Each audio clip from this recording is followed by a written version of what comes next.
Daar's 'n hele paar van hulle. Een en almal kriminele. Doodstil aan het boemel, van piepklein petiterig, eintlik niks meer as 'n duimnaal grootte nie, tot gedrogte groter as 'n halwe rugbyveld.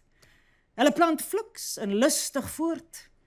Indringers of allerlaaste kranige koloniste, hoe dit ook al sê, neem oor deur brute krag van getalle.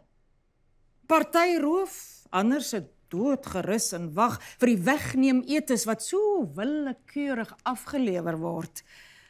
Intussen sal veersagte aanrakings van venynige suiertjies jou longspiere aantas. Dodelike gif, met liefde opgedis. Wie wag hulle kans af in die ver daaronder, waar 'n glim van gelatineagtige pink half deurskyn en dril, en waar die wriemelende slangetjie hare voelers uitsteek om jou aan te raak in een met klip te maak. Dis visse wat nie visse is nie. Skepsel sonder hart of brein of oë, wat al ouer as oud was lank voor visse begin het. Nog steeds blom hulle saad seisoenloos soos blomme in Namakwaland nie kan namaak nie, aangehelp deur warmer waters, die nonchalansie van meer bakterieë, minder suurstof, nog minder roofvisse.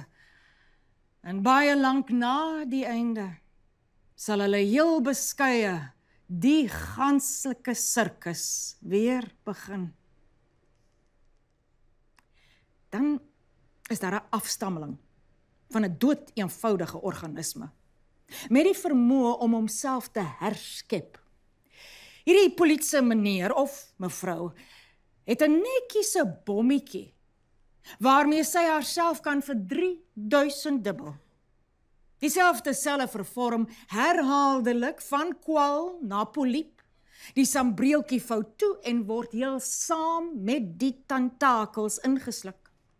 Ma word kind, en kind word ma, oor en oor en oor en oor, om nimmer eindigend en vir ewig uit die dood uit op te staan.